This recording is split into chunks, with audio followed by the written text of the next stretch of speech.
Donc bonsoir, donc je vais vous faire une petite présentation la plus rapide possible pour que vous puissiez vous exprimer ensuite. Alors tout d'abord, on vous rappelle donc les objectifs de la révision. En fait, les deux premiers points ont été mis dans la délibération qui a lancé la procédure de PLU. Donc c'est avant tout la protection du paysage et de l'environnement afin de préserver le cadre de vie de Villepreux. Puis ensuite, un développement urbain maîtrisé et réfléchi, en accord avec les règles de développement durable et compatible avec une utilisation optimale des infrastructures et équipements existants. Donc là, les élus ont vraiment voulu s'inscrire dans le cadre de la loi Grenelle, qui chapeaute un peu non seulement les PLU, mais les documents d'urbanisme. Et un troisième point à rajouter, c'est de répondre aux demandes des habitants, notamment en termes d'extension, d'aménagement de leur construction. Par exemple, des aménagements de combles dans le quartier du Trianon, du Prieuré, des extensions des constructions en arrière des maisons pour faire des vérandas, par exemple à la hébergerie. Donc on va essayer le PLU vise à répondre à toutes ces demandes. Donc un petit rappel de ce qu'est le PLU. En fait, les élus ont voulu réviser le POS pour répondre aux objectifs que je vous ai présentés tout de suite. Et la révision de ce POS nécessite l'élaboration du plan local d'urbanisme. Ça, c'est la loi qui le demande. La loi Solidarité et Renouvellement Urbain nous demande de réaliser un plan local d'urbanisme quand on révise un POS. Donc le PLU en fait, définit le cadre juridique dans lequel l'aménagement du territoire peut évoluer. En fait, il fixe les règles, il fixe le droit du sol. Donc le PLU, il permet de faire, mais il n'impose pas, il n'impose rien, il fixe le cadre.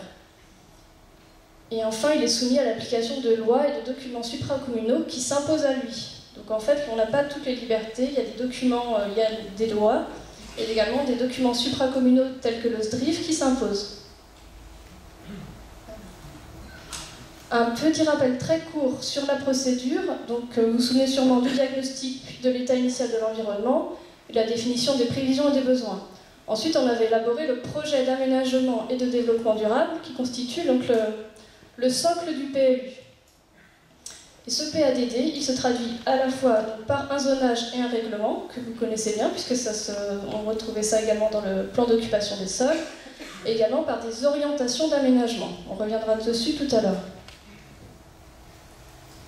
Alors, un très court rappel sur le code de l'urbanisme, quand même, pour vous dire que le PLU a en fait été soumis donc, à des lois, qui ont été complétées très récemment par les lois Grenelle de l'environnement en juillet 2010.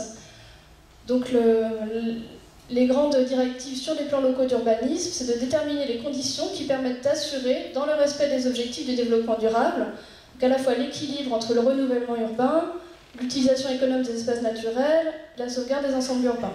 Je passe vite. Deuxième point, donc la diversité des fonctions urbaines et rurales et la mixité sociale de l'habitat. Donc là, c'est l'ensemble des fonctions qui doivent être accueillies sur un territoire, mais aussi l'ensemble des habitants, selon leurs besoins, selon leurs besoins du moment, leur âge, leur parcours. Et un troisième point, donc, qui est plus attrait de l'environnement.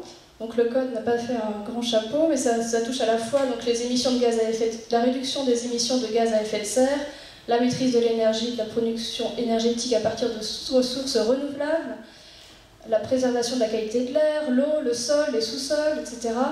La préservation et la remise en état des continuités écologiques, et enfin la prévention des risques naturels prévisibles, des risques technologiques, des pollutions et des nuisances. Un rappel également du SDRIF, le fameux schéma directeur de la région Île-de-France, pour vous rappeler que celui qui est applicable à l'heure actuelle, c'est celui de 1994.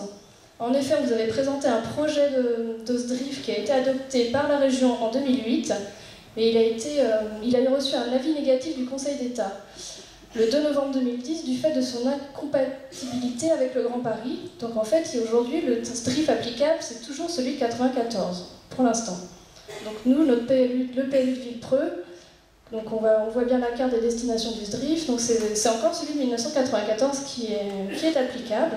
Et d'ailleurs, on voit très bien la fameuse zone d'extension d'urbanisation, donc la zone qui est ici, donc, qui représente donc, en partie la ZAC du Trianon, et puis les extensions futures qui sont demandées par le SDRIF, notamment pour répondre aux besoins en logement de la région Île-de-France. Un court rappel sur les contraintes environnementales qui s'appliquent au PLU.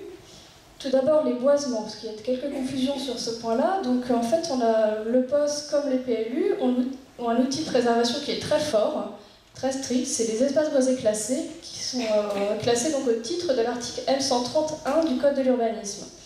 Et cet article, il réserve cette protection aux grands massifs boisés et aux forêts. C'est-à-dire qu'il interdit tout changement d'affectation ou tout mode d'occupation du sol de nature à compromettre la conservation, la protection ou la création des boisements. Et en fait, cet article, il interdit par exemple la création de chemins dans les massifs forestiers. Et les défrichements sont soumis à l'autorisation.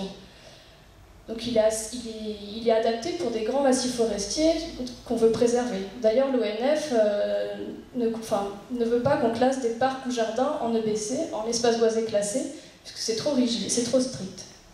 Donc le Code de l'urbanisme, face à ça, a introduit un nouvel outil de protection, qu'on appelle donc des espaces paysagers protégés, au titre de l'article L123.1, 7e rang, du Code de l'urbanisme.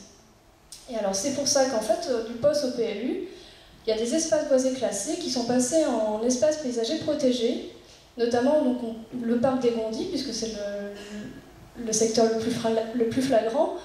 On l'a classé en espace paysager protégé pour permettre sa mise en valeur, son aménagement, la création de chemins de promenade et les défrichements pour l'entretien du massif boisé. Puisqu'aujourd'hui, c'est quand même plus un parc qu'une forêt, comme la forêt de Bois d'Arcy par exemple.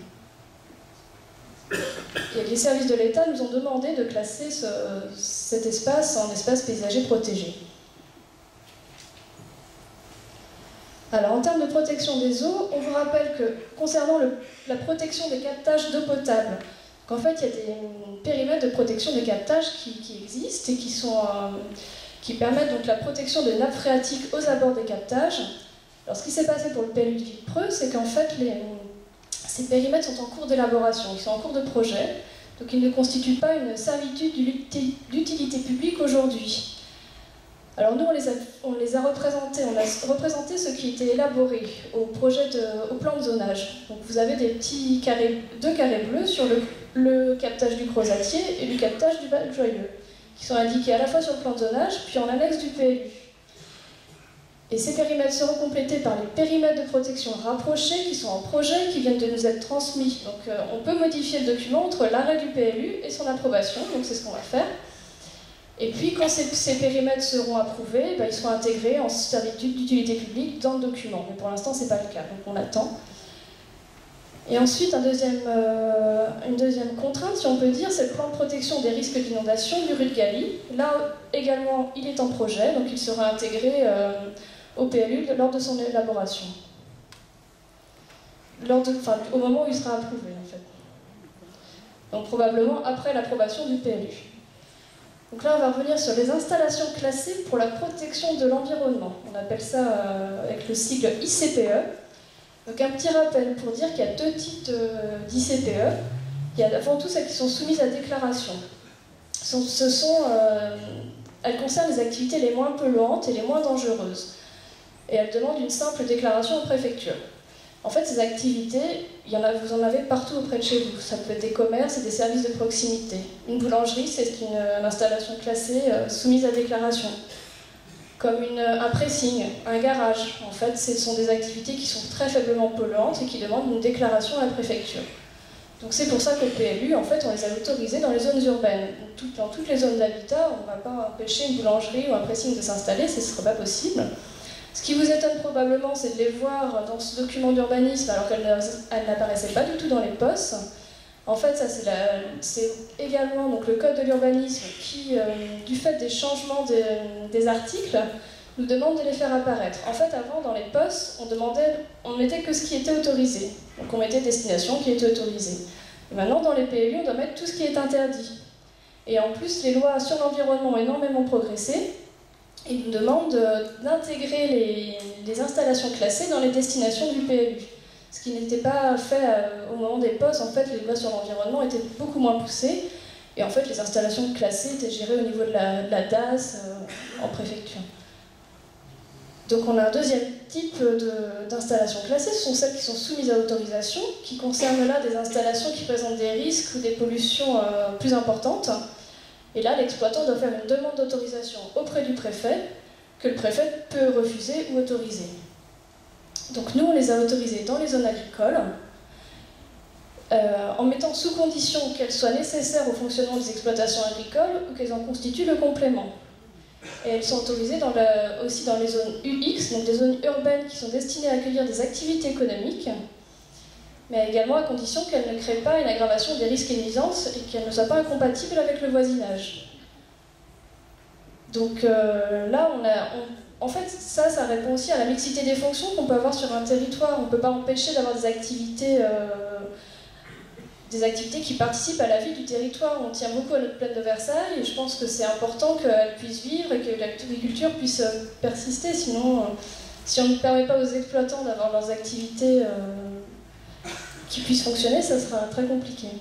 Et en plus, le code de l'urbanisme dit bien que ces ICPE ne peuvent pas être interdites sur l'ensemble du territoire communal, là encore pour répondre à la mixité des fonctions.